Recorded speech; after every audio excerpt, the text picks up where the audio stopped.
Welcome to the Fear and Greed Daily Interview. I'm Sean Aylmer. It's a massive week for the economy. On Tuesday, we had the Reserve Bank board meeting with the official cash rate rising by 50 basis points. Then yesterday, the GDP data for the June quarter was released.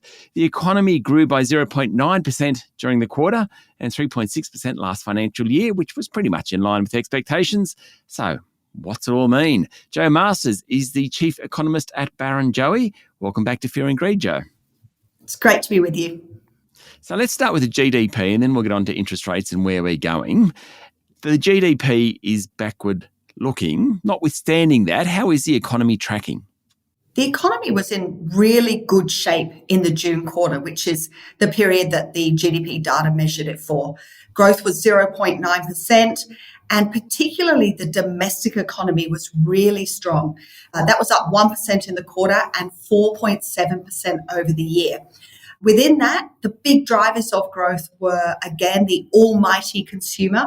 And I call it almighty because it is, just under 60% of total economic activity. So when the consumer's firing, the economy typically looks pretty good.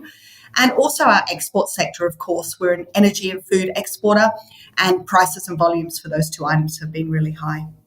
Okay, the consumer, is that a result of restrictions ending or easing at least, and kind of all that pent-up demand, all those savings we had being spent?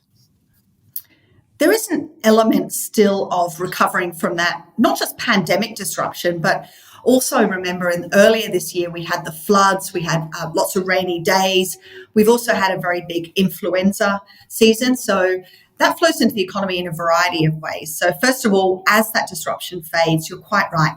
Households are really keen to get out of the house. And we saw really, really strong growth in traveling. We all know someone that's been to Europe this year or, been to Byron Bay or somewhere domestically. So that was really, really strong. We also saw really strong spending in eating out at cafes and restaurants and also in recreation. So there is a big element of that. The other thing that supported the consumer is also related to that disruption, and that is the number of hours worked in the economy picked up. So remember, if you're casual and you don't go to work because you're unwell or because your work's flooded, you don't get paid. So there was a boost to household income from increase in hours worked. And at the same time, we've reduced the amount of savings that we're putting away each and every month. Okay. So is that the best we're going to get, or at least for the next couple of years? I think it could be. I think timing is always difficult. We think the Australian consumer is going to remain quite resilient over the balance of this year. And that really reflects the fact that we've got that big stock of household savings. The savings rate, or the amount that you're putting away each month, is still above pre-pandemic levels. We've got a labour market that's very strong, unemployment at 3.4%, job security is very, very high, hours worked are picking up, and we're expecting wage growth to pick up, so that will support incomes. When we look into 2023, though, it's a much, much weaker picture. And there we've got rate hikes that really start to bite, either because you're on a variable mortgage and it's finally flowing through, or we know 3/4 of fixed rate mortgages roll off next year. So those people have to refinance at a much higher rate. We've also got house prices falling. The decline in Sydney house prices, peak to trough already, is the fourth largest contraction on record. And we know that wealth effect takes time to play through. So when we add all those things together, we have a materially weaker consumption number for 2023 and a materially weaker economy. Okay. I mean, we are seeing some signs of that, and I'll leave the GDP data after this, but the building construction activity, for example, or the construction sector, isn't anywhere near as robust, for example, as exports or households. That's right. I mean, we've had some mixed data on that. The construction work done data last week suggested very, very weak residential construction in particular. The GDP data was weak, but not quite as weak. Now, there's a few things going on there. The first one is that we know that a lot of resi and non-resi construction in the March quarter couldn't get completed, either because you couldn't get workers, you couldn't get inputs, or you were impacted by the weather. So a lot of that sort of shunted projects into the March quarter and even into the remainder of this year. What we are seeing, though, and you alluded to this, is the pipeline is not being added to. So building approvals have all but collapsed. We can also see in the housing finance for the construction of new homes has collapsed. And so we're expecting a very weak residential construction picture again to hit in 2023. Now, it's not just a big part of our economy, it's also a really big employer. So it flows through into consumption as well. Stay with me, Joe. We'll be back in a minute.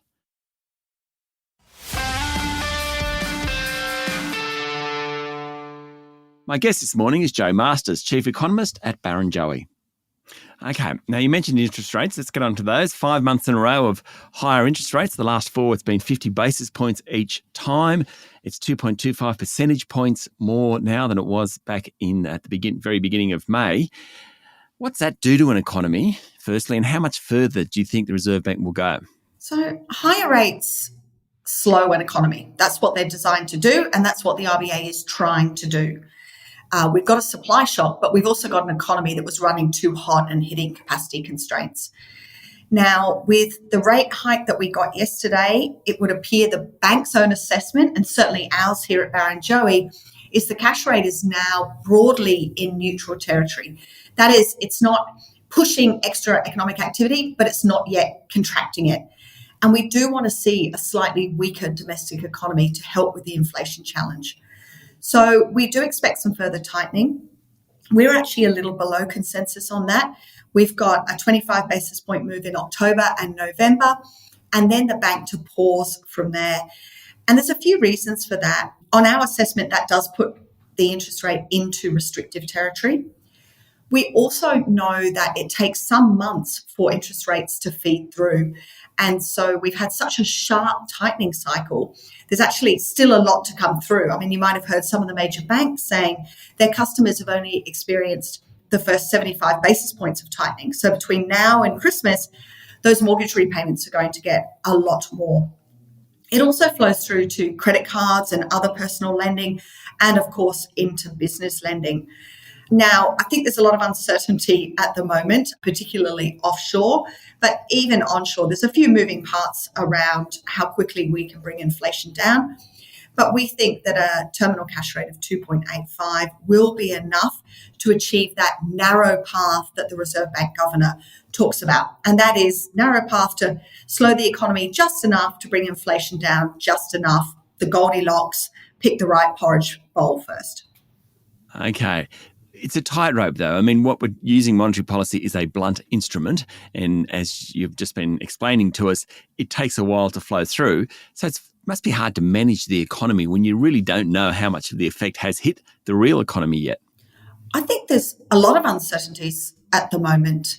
So as you said, we don't have enough real-time data and we don't quite know when interest rates hit.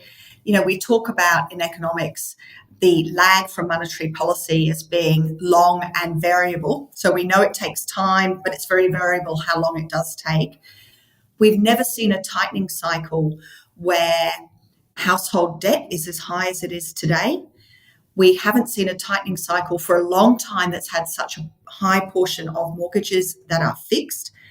And we've never been through a global pandemic. And remember, we're still trying to work out what the new normal is from there. We've also never, we haven't seen an unemployment rate this low since, the early 1970s. So there's a lot of uncertainties about the household reaction function, and that does make setting policy very difficult. And as you said, in Australia, we set one interest rate, not just across every segment of our economy, but across every state, and different states are facing different pressures. So, for example, in New South Wales and Victoria, house prices are falling more rapidly. They're more leveraged cities in Sydney and Melbourne.